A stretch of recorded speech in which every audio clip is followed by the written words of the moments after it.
Hello, I'm Lauren Green. The White House hit a major snag this week as lawmakers finalizing the annual defense policy bill rejected steps to shut down the federal prison at Guantanamo Bay, Cuba. Since taking office in 2009, President Obama has been pushing to close Gitmo, but has faced strong resistance from Republicans and some Democrats who don't want terror suspects stateside. So, will Obama ever get his wish to close the facility?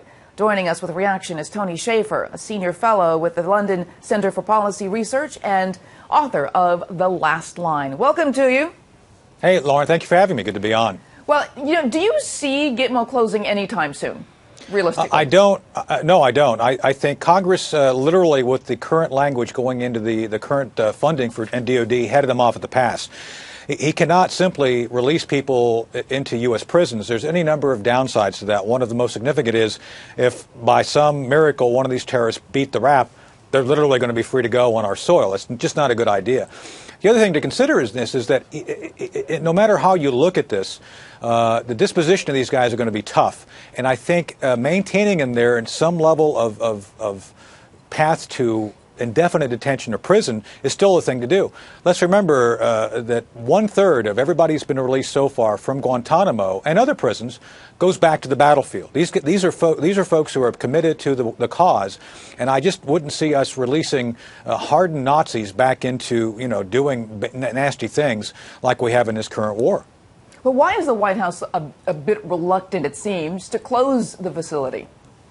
Well, legally, they really can't. I mean, let's remember that Guantanamo itself is a base that we have there that's essentially leased to us indefinitely from the Cubans. There's going to be some issues, I'm sure, when the renewal comes up, but that is a U.S. base. That's been there for a while. The prison is the issue.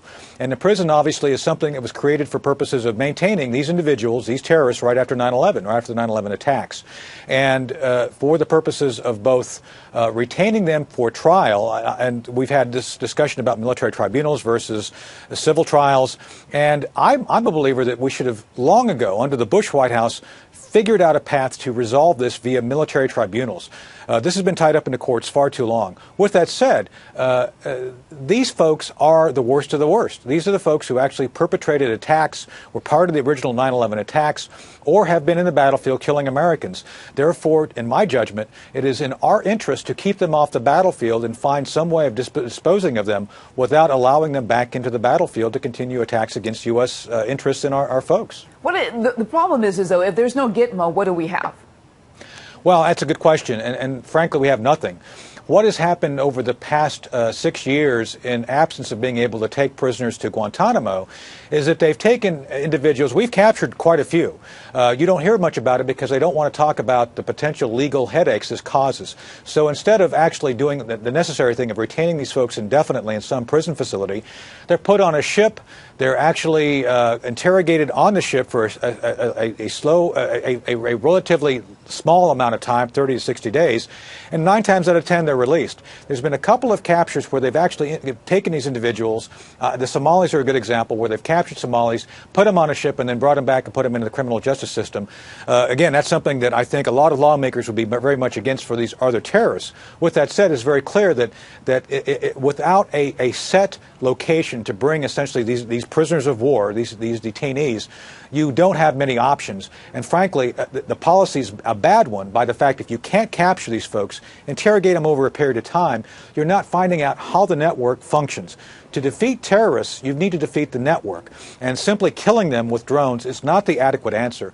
And one of the reasons I would stipulate that we've seen this exponential expansion of terrorists recently is because of the fact that we don't penetrate the networks, and they're growing. If we don't know how they're growing, we can't stop it from growing. So Gitmo, in a sense, is our only really hope, and not only that, it's kind of like I don't want to say ground zero, but it certainly is a flashpoint where we can actually get things done. Absolutely. It has been a place where we get things done. Plus, again, we retain the worst of the worst. I believe we should be going after these leaders, these al-Qaeda and ISIS leaders. For example, the wife of al-Baghdadi, the leader of ISIS, was captured. She should be going to Guantanamo for an extended stay. The weather down there is great this time of year. So I think, safely we should take the child, not do anything bad to them, maintain our standards, but retain her there indefinitely because clearly she's the wife of a terrorist leader who is now at war with us. So again, we should be using this facility for our benefit, not because of a political narrative the president signed up to before he was elected, something he feels obligated to basically dispose of. Very interesting stuff. Thanks so much, Tony. And for the latest on this developing story, check out the politics page on foxnews.com. I'm Lauren Green. Thanks for watching.